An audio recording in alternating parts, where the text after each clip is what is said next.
दोस्तों 2024 में सावन का महीना कब है और कितने सोमवार पड़ेंगे, सावन की समाप्ति कब है तथा रक्षाबंधन कब है और व्रत का पालन कैसे करें।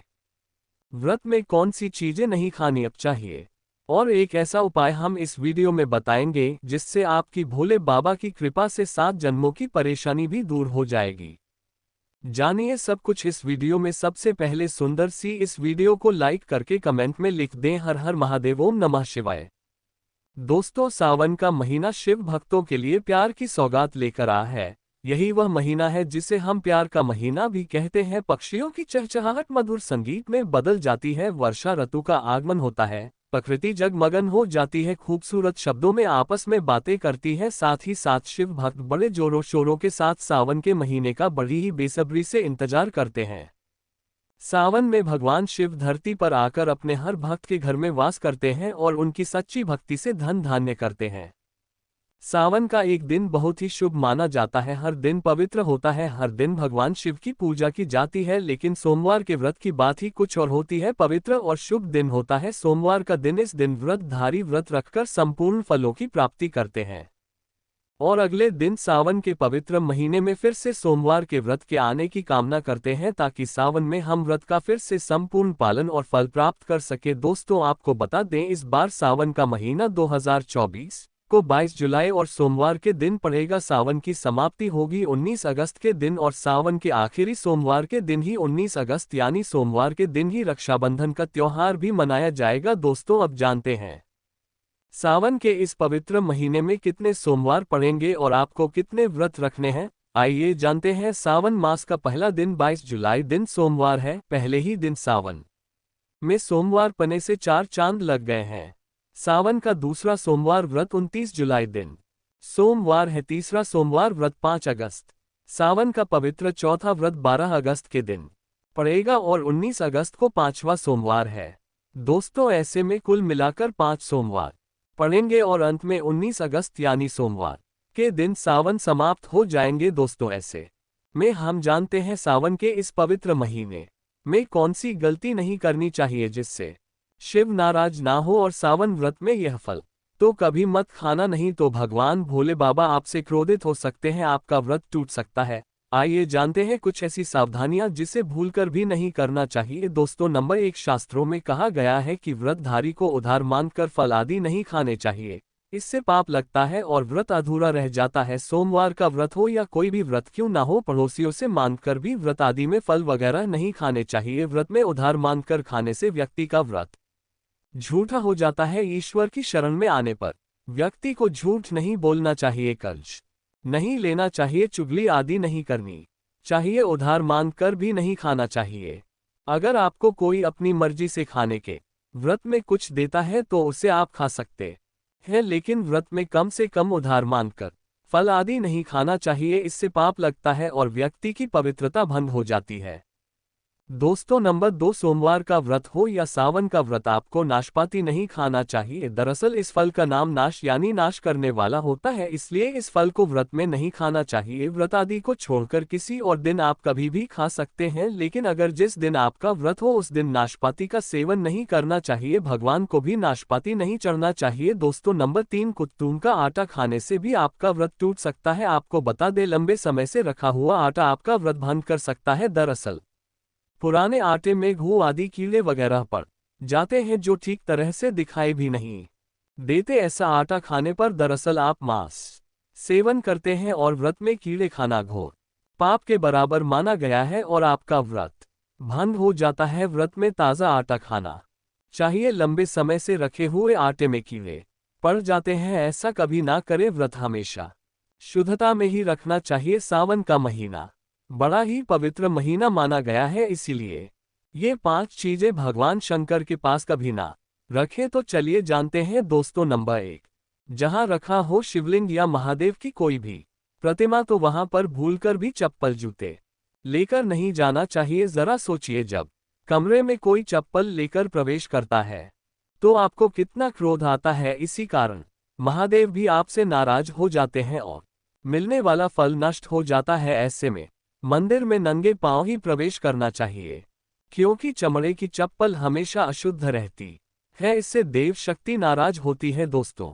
नंबर 2, अक्सर महिलाओं को मासिक धर्म आ जाता है और वो बिना किसी को बताए पूजा पाठ कर लेती है, जो कि शास्त्रों में वर्जित माना गया है। इस समय महिलाओं को जानकर भी अनजान नहीं बनना चाहिए। अगर आपको मासिक पीड़ा है तो घर के बने मंदिर में या बाहर बने मंदिर में कभी प्रवेश नहीं करना चाहिए, इससे देव शक्तियां नाराज होकर आपसे क्रोधित हो सकती है। ऐसे समय में शिवलिंग को छूना घोर पाप के बराबर माना गया है। जरा सोचिए, ऐसी अवस्था में जब महिला को बुरा लगता है तो ईश्वर को कितना बुरा लगेगा। इसीलिए महिलाओं को ऐसी अवस्था में मंदिर यात्रा, घर में पूजा पाठ, भगवान की प्रतिमा को छूना या तुलसी में पानी भी नहीं डालना चाहिए। तुलसी का पौधा भी सूख जाता है। जब देव शक्तियां नाराज होती है तो लाजमी है कि घर में कंगाली और गरीबी, लड़ाई झगड़े होने लगते हैं। ऐसा कभी मत करना दोस्तों। नंबर 3, शास्त्रों में बताया गया है कि जहां होता है शिवलिंग तो वहां पर सभी शक्तियां सक्रिय रहती हैं। अगर घर में होता है शिवलिंग तो वह व्यक्ति महादेव की कृपा सदैव पा लेता है। वास्तुशास्त्र के अनुसार शिवलिंग से हर वक्त ऊर्जा का संचार होता रहता है, इसीलिए शिवलिंग पर जलधारा हमेशा होनी चाहिए, जो ऊर्जा को शांत रखता है। कुछ लोग अपने घर में शिवलिंग तो रख लेते हैं, लेकिन वह 1 हफ्ते के बाद जल चढ़ाते, जो कि बिल्कुल भी अच्छा नहीं माना जाता।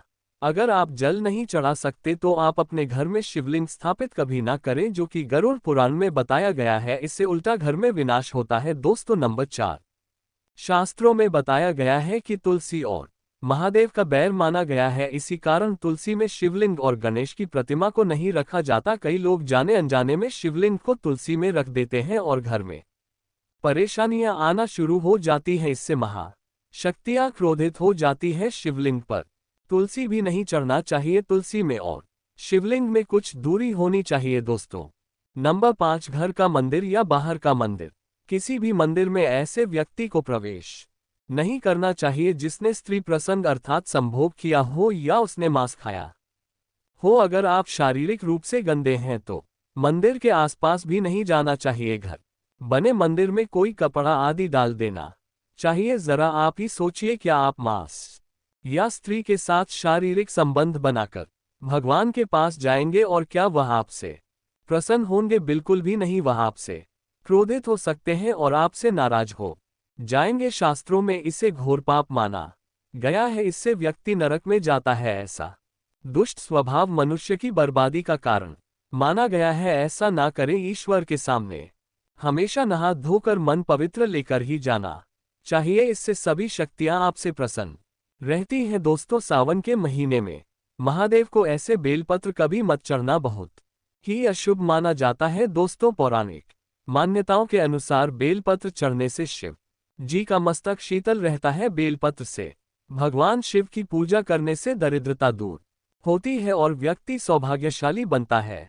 इससे हनुमान जी भी प्रसन्न होते हैं, क्योंकि वे शिव के ही अवतार हैं और इस बात को शायद ही कोई जानता हो दोस्तों। पहले ये जाने कि बेलपत्र का उपयोग और इसके कैसे मिलते हैं दोस्तों। नंबर 1, तीनों लोकों में जितने तीर्थ स्थल प्रसिद्ध हैं वे सभी तीर्थ स्थल बेलपत्र के मूल भाग में स्थित माने जाते हैं। इस बात को शायद ही कोई जानता हो दोस्तों। नंबर 2, यदि बेल का वृक्ष घर के बीचों बीच या पूर्व दिशा में लगा हो तो घर में धन धान्य की कोई भी कमी नहीं रहती और परिजन खुशहाल रहते हैं दोस्तों। नंबर 3, जो व्यक्ति बेल के वृक्ष के मूल भाग की गंध पुष्प आदि से पूजा अर्चना करता है उसे मृत्यु के पश्चात शिवलोक की प्राप्ति होती है दोस्तों। अब जानते हैं बेलपत्र से जुड़ी कुछ खास बातें। चतुर्थी, अष्टमी, नवमी, चतुर्दशी और अमावस्या तिथियों को संक्रांति के समय और सोमवार को बेलपत्र नहीं तोड़ना चाहिए। पूजा से 1 दिन पूर्व ही बेलपत्र तोड़कर रख ले दोस्तों। आपको बता दें, बेलपत्र कभी अशुद्ध नहीं होते। यदि आपको पूजा के लिए नया बेलपत्र नहीं मिल रहे हैं तो आप किसी दूसरे के चढ़ाए हुए बेलपत्र को स्वच्छ जल से धोकर भगवान शिव को अर्पित कर सकते हैं दोस्तों। बेलपत्र में 3 पत्तियां होनी चाहिए। कटी फटी पत्तियों का बेलपत्र भगवान शिव को अर्पित गलती से भी मत करना। कटी फटी पत्तियों को अर्पित करने से शिव का अपमान माना जाता है और बेलपत्र का भी। इसलिए बेलपत्र की पत्तियां एकदम साफ होनी चाहिए दोस्तों। सावन के इस पवित्र महीने में अगर जिस व को 5 संकेत मिल जाए तो इससे पता चलता है कि महादेव आपकी भक्ति से बहुत प्रसन्न है और आपको धनी होने से कोई भी नहीं रोक सकता। तो चलिए जानते हैं दोस्तों नंबर 1, बैल का दरवाजे पर आना। नंदी महाराज भगवान भोलेनाथ के वाहन है। नंदी को भगवान शिव का द्वारपाल भी कहा गया है। नंदी महाराज को बुद्धि और ज्ञान का प्रतीक माना गया है। शिव के मंदिर के बाहर हमेशा नंदी महाराज विराजित रहते हैं, लेकिन अगर सावन के इस पवित्र महीने में अचानक से नंदी महाराज आपके दरवाजे पर आ जाए और घर की चौखट को सींग मारने लगे, तब आपको समझ लेना चाहिए कि भगवान शिव आपके घर में आने वाले हैं, जो कि यह एक उनके आने का संकेत है। भगवान शिव आपकी भक्ति से बहुत प्रसन्न है और आपके घर में खुशियां आने वाली है। आपको धनी होने से कोई नहीं रोक सकता, लेकिन याद रहे नंदी महाराज को तिलक लगाकर मीठा भोग जरूर खिलाएं। दोस्तों, नंबर 2, सावन के पवित्र महीने में अचानक से आपके सपनों में अगर शिवलिंग दिखाई दे जाए, अर्थात भगवान शिव दिखाई दे जाए, तो इससे आपको ये समझना चाहिए कि अब आपके जीवन से परेशानियों का अंत जल्दी हो जाएगा। भगवान शिव आपकी सच्ची आराधना भक्ति से बहुत खुश है और वह आपके घर में आने वाले हैं। ऐसे में याद रहे, शिव की भक्ति में कोई भी कमी नहीं आनी चाहिए। घर को गंदा मत रखना, क्योंकि आपके घर में भगवान शिव आने वाले हैं। दोस्तों, नंबर 3, शास्त्रों के अनुसार माना गया है कि नीलकंठ भगवान शिव का प्रतीक है। अगर आपके घर में सावन के महीने में नीलकंठ छत पर आकर बैठ जाए तो उसे भूलकर भी मत भगाना, क्योंकि यह भगवान शिव का प्रतीक माना गया। ऐसे में आपको खुश होना चाहिए, क्योंकि भगवान शिव आपकी भक्ति से बहुत खुश है। शास्त्रों में बताया गया है कि नीलकंठ अगर मनुष्य के घर पर आकर बैठ जाए तो साक्षात घर में महाशिव के आने के संकेत माने गए हैं। अब आपके बुरे दिन जाने वाले हैं। कहते हैं श्री राम ने इस पक्षी के दर्शन करने के बाद ही रावण पर विजय प्राप्त की थी। दोस्तों, नंबर 4, सावन के पवित्र महीने में अचानक से घर में काला सांप निकल आए बहुत ही शुभ माना गया है। इससे बिल्कुल भी ना मारे, भगवान शिव के आने का संकेत है। जिनकी भक्ति से महादेव प्रसन्न होते हैं, तब महादेव किसी खास अवसर पर ही अपने दर्शन देते हैं। सावन का महीना बहुत ही पवित्र महीना माना गया है। यही वह महीना है जिसमें भगवान शिव धरती पर आते हैं और उसी घर में अपना वास बना लेते हैं। जो सच्चा भक्त होता हो, सपनों में किसी मंदिर में नागिन का जोड़ा देखना बहुत ही शुभ माना गया है। ये घर में शिव के आने के संकेत हैं। अब आपको खुश होने की जरूरत है। दोस्तों, नंबर 5, सावन के शुभ अवसर पर सोमवार के दिन डमरू की आवाज, घंटियों की आवाज सुनाई दे जाए तो यह अत्यंत शुभ माना गया है। इसका अर्थ यह है कि भगवान भोलेनाथ आपसे प्रसन्न है और जल्दी आपके घर और जीवन में प्रवेश करने वाले हैं, जिससे आपका आर्थिक संकट दूर होकर जीवन में सुख समृद्धि आने वाली है। महादेव आपसे बहुत खुश है। दोस्तों, आप जानते हैं सावन के पवित्र समय में मंदिर में घंटी क्यों बजाई जाती है? घंटा क्यों बजाया जाता है? ताली क्यों बजाई जाती है? मंदिर के कारण क्या है? शंकर के मंदिर में घंटी क्यों बजाई जाती है? शंकर के मंदिर में घंटी को क्यों बजाया जाता है? ताली बजाना क्यों ना करा जाता है? शिव मंदिर में किस लिए करा जाता है? तो ये पुराण है कि मंदिर के अंदर या घर के अंदर आप गरुड़ घंटी जब जाते हो, घंटी का नाद जब करते हो, तो शिव महापुराण की कथा और लिंग पुराण की कथा, विष्णु पुराण की कथा कहती है मात्र घंटी का नाद कर देने से जितने भूमि पर तीर्थ है, जितने साधक साधना कर रहे होते हैं, जितने तप कर रहे होते हैं, जितनी पवित्र नारी स्त्री का पालन कर रही होती है, जितने दान हो रहे होते हैं, कुछ समय पर जिस समय तुमने घंटी बजाई है, उस पल वह सारे पुण्य घंटी का नाद करते से तुम्हारे खाते में आ जाते हैं। शंकर जी के मंदिर में जाकर ताली का नाद किया जाता है। ताली शिव मंदिर में क्यों बजाई जाती है? मंदिर में जितने भी बैठे होंगे, जो भजन कर रहे होंगे, जो साधना कर रहे हैं, अभिषेक कर रहा है, पूजन कर रहा है, 3 बार ताली बजाने से उनका सारा का सारा पुण्य हमारे खाते में आ जाता है, खींचा चला आता है, हमारा भाग्य प्रबल हो जाता है, 1 सेकंड में हमारे खाते में आ जाता है और हमें लगता है हम शंकर को रिझा रहे हैं। शंकर को रिझाए शिव जरूर देते हैं घर में गरुड़ घंटी का नाद करना। दोस्तों, इसलिए बच्चों को खेलने के लिए घंटी नहीं दी जाती। गरुड़ घंटी कोई खेलने को नहीं देता। दूसरा सामान दे देंगे पर गरुड़ घंटी नहीं देंगे। क्यों नहीं देते? क्योंकि गरुड़ घंटी का जब नाद किया जाता है तो सबका पुण्य हमारे खाते में जाता है। कोई साधारण है घंटी बजाना पूजन के समय स्मरण के समय पर भजन करना चाहिए, इसलिए घंटी भी हर कभी नहीं बजाई जाती। और आपसे भी निवेदन है, मंदिर में भी जाओ तो घंटी का नाद करो तो बड़े प्रेम से करो, ऐसे नहीं बजाओ बजाए जाओ। कई मंदिरों में मंदिर का पट बंद हो जाता है तो भी लोग घंटी बजा देते हैं, दोष लगता है भगवान अगर मंदिर में सो रहे हैं तो उस समय घंटी बजाना घोर पाप माना जाता है। जिस जगह पर ब्राह्मण विद्वान है, साधक है, संत है, साधु है, मंदिर अगर बंद होता है तो सके साथ में घंटी के नीचे के भाग को से ऊपर बंद दिया जाता है जिससे बजे ना। कहते हैं अगर भगवान अगर विश्राम कर रहे हैं, सो रहे हैं, निंद्रावश है या पट बंद है, कुछ समय पट बंद का समय है और घंटी अगर नाद हो जाए तो कहते हैं 11 ब्राह्मण के भूखे रहने का दोष लग जाता है जीवों को।